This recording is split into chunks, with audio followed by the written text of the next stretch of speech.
Welcome to the Celebrate Brave podcast. I'm Nicole Steinbach, your host and the International Bravery Coach for Women in Tech. I serve women all over the world to earn more money, create more opportunities, and thrive in the tech industry because tech needs all of us. Are you ready? Let's go. Hello, brave people. Today, I'm going to dive deeper into interest interviews and why this is a really important technique for you to use throughout your career. Yes, when you're looking for your next role, this is really powerful. It's also powerful to keep you engaged, curious, extending your network, open to new opportunities. Interest interviews are the thing. And yet, far too many people, especially women, aren't leveraging this amazing way to be and stay connected. Okay, so what is an interest interview? An interest interview is when one person is there to learn, that's you, and one person is there to share. Maybe that's also you. Interest interviews are informal conversations based on community, curiosity, and exchange. Interest interviews are not to create a new role for you or for anyone else. Now, does that sometimes happen? Yep, totally. But that is not what these are for. Okay, so why do you do an interest interview? Well, I already kind of touched on this, but the why is to expose yourself. It's to expose yourself to new ideas, new people, new opportunities. And it's also to practice in a relatively low risk container or in a low risk way how you show up, especially when you are in the process of becoming a new version of yourself. Maybe you're going for a significant promotion, or you're extending your identity to include not just technologist, but also parent or caregiver or artist or manager or public speaker. These are amazing ways to learn. Interest interviews are an amazing opportunity to practice how you're showing up and also learn from people who've already done it. Do you see already why this is so powerful? First objection I always get, and I'm stressing the always there, from clients, from people who ask questions when I'm speaking globally and I talk about the interest interview is, yeah, I mean, that makes sense, but will people really do that? Aren't I just bothering them? Isn't that obtrusive? Okay. First of all, please, please, please, please work on self-belief. You are worthy. You are worthy of other people's time. Secondly, just for a second, put yourself on the other side of the request.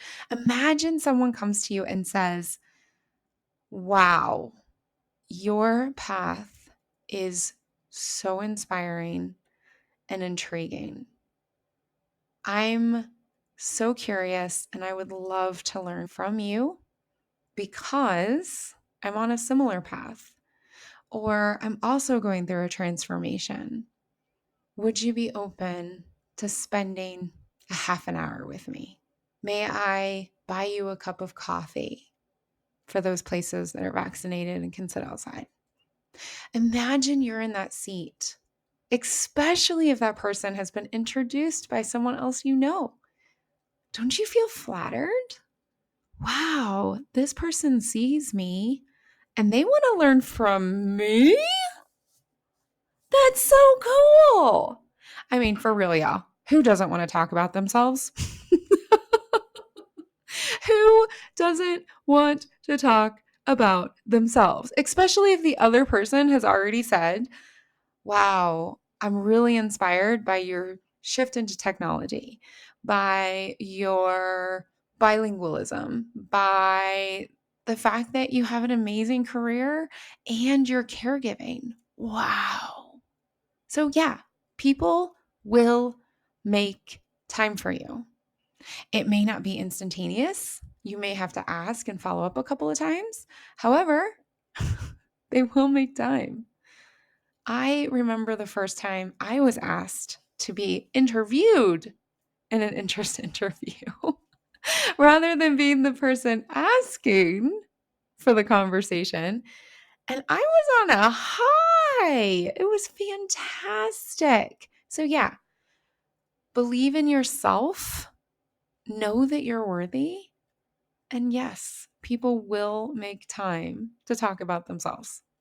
So, why do you want to structure an interest interview? Why? Because you're coming with your curiosity. Of course, you can Google lists and lists and lists of questions for informational or interest interviews. There's so many resources out there. And also, this is where you get to show up with your values, your needs, your expectations, and you get to explore if what you imagine is too low for this potential new transformation you're going for, industry, role, relocation. There's so many reasons to have them. Maybe your expectations are too low. Maybe your expectations would stretch the system. That's good to know. And maybe what you've told a Scrum Master does isn't actually what they do in a day-to-day situation. You get to explore these things in your interest interviews. This was one of really powerful ways for me to know that a managing director role at a major consultancy wasn't right for me. In the interviews, it sounded amazing. Oh my gosh. So much influence, so much authority, so much opportunity. And then I did a series of interest interviews with people who either were in the position of managing director or had moved on from that. And I discovered that yes, yes, yes, yes, the influence, the authority, the opportunity for impact was huge. And the majority of time was spent with paperwork. I hate paperwork. It goes against everything that lights me up and makes me magical. And yet, when you're at that level, you got to manage the budgets. You got to make sure your people are taken care of. You got to cross all the T's and dot all the I's for audits and compliance and contracting and all of these things. And that is so important. And a really good managing director slides that in, knows it's part of their work, and then continues to build the business, continues to build the impact, and continues to empower and lift up their people and help them become the best versions of themselves in the roles that they've chosen. That wasn't going to be me though. And I could feel it in my soul. And I knew that from interest interviews. We've covered the why. We've covered the most common objection. And we've covered a little bit of the how. I would be so remiss if I didn't bring up two concrete questions you must have in every single interest interview. Number one, during this conversation, you have shared so much with me, and I'm really grateful. Is there anyone in your network you think I could really have another conversation with, or maybe even should have a conversation with? They'll say yes, they'll say no. And then you can say, oh, would you be willing to introduce me? I'm really appreciative. Thank you. And the absolute last question has to be something along the lines of, this was so helpful. How can I help you? always, always, always end every informational or interest interview with, how can I help you? Now, when I have these conversations, I make sure I have something. But that took practice. It took practice for me to know when someone asks me, how can I help you? No matter what the setting is, I better have an answer because we all have to lift each other up. In reality, most people aren't going to have anything for you. But if they do, follow through. All of the normal things apply, right? Respect their time, show up, say thank you, send through a note, let them know how things are progressing over time. Like, not regular contact, but I adore when I've had an interest interview with somebody and then they come back 4 months, 6 months, 8 months and say, I did it. I got certified as a coach. Or, you know what? I explored getting that other certification for change management and decided it just wasn't right for me. Or, hey, guess what? I just paid off all my debts. We're preparing to move globally. So exciting. So let people know. Just drop them a short line. And the last thing that I want to really stress, and I already touched on this, but I really want to stress it, is that at every interest interview, you come with your curiosity, not with your expectation.